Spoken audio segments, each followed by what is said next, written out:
Welcome everyone to part 2 of graph analysis, where we'll be diving into gradient. After you do a best fit line in physics, it is usually followed by the gradient calculation.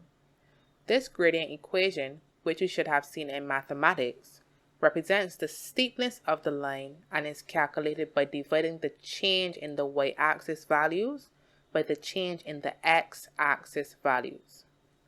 When choosing these values to substitute into the equation, it is not as simple a process as it can be in mathematics, which is to simply choose 2 points from the table.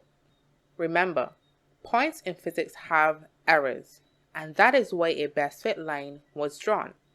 Therefore, you must be mindful that the values you choose must lie on the best fit line drawn and may not be in the table. To find these types of points, you take your time and run your finger along the graph line until you find a point where it is easy to obtain the x and y value. Suppose I scan and stop my finger at this point. I would have to guess what the x and y values are here, so I will not choose here unless a plotted point was already at this position, which would give the x and y value easily. Moving further up, I eventually reach a position where I can easily get a x and y value, and I place the cross there. You should also be mindful that the values chosen for your gradient must make a large triangle. This can be achieved by ensuring the distance between the 2 points chosen are at least half the distance of the line.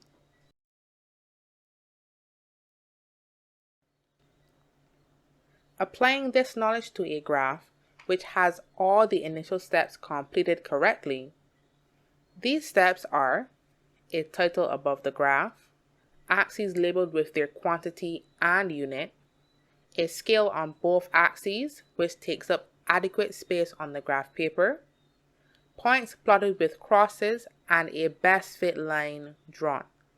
Traveling along the best fit line, the first point reached, where we can easily obtain the x and y value, is marked with dashed lines across and down, labeled with x1 and y1.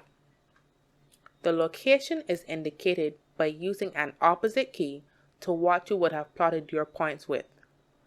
So if I plotted with crosses, then I would mark my gradient with a dot and a circle around it. The same steps are repeated for the second point, where you can easily obtain a x and y value. Confirming what you understand it means for the distance between the 2 points to be at least half the line, the yellow line is the distance between the 2 points, and when the green line is drawn, you can observe that it goes past the graph paper, indicating to you that the length of the line is at least half the distance between the 2 points. This therefore means that you have obtained a large triangle.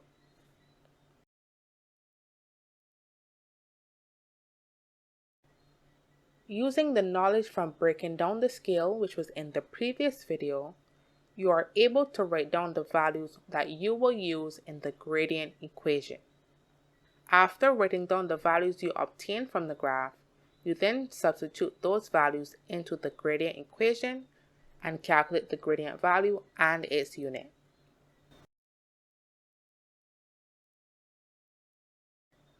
Gradients in physics must always have a value as well as a unit. The unit is calculated by using this formula. Therefore, we calculated the previous gradient by dividing seconds squared by meters to give seconds squared per meter. The laws of indices will help you put this into the right form. Whenever you calculate the gradient in physics, you are always required to state its unit.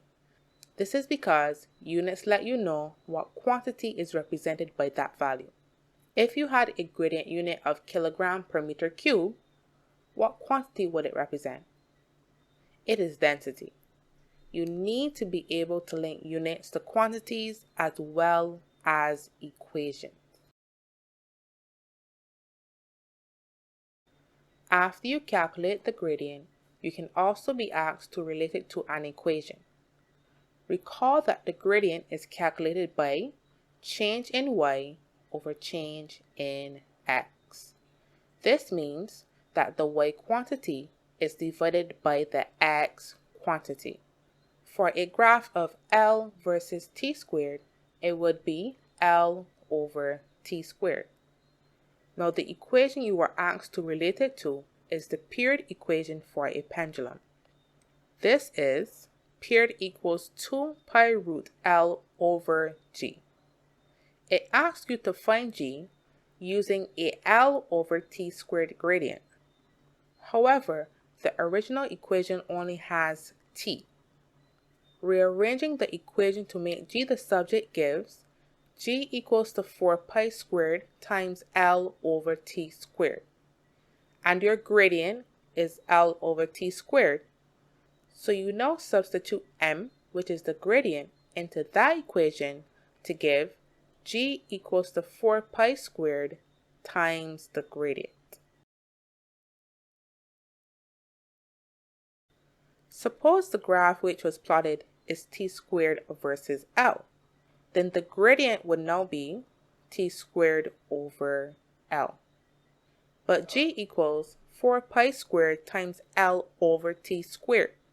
To get it back into the form you need to apply the inverse rule such that 1 over t squared over L is actually equal to L over t squared. Substituting with this information gives G equals to 4 pi squared times 1 over the gradient.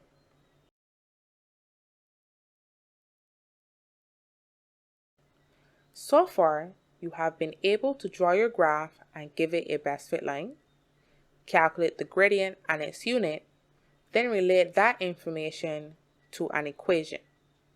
Another question that you can also be asked regarding your graph is to find a particular value if a known value is given to you.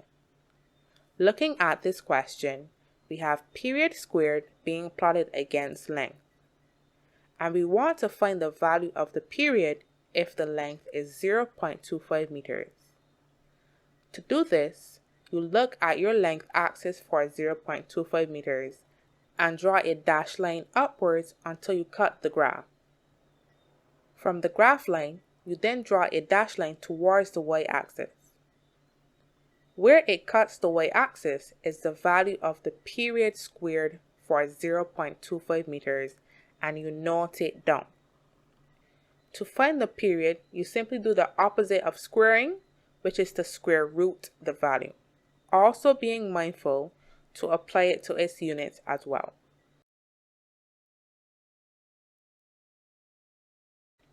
Thanks for watching this video. Watching these videos, writing your notes, and practicing will ensure that you become great at plotting graphs and analyzing graphs in physics. In the next video, we will look at breaking the scale on the axes.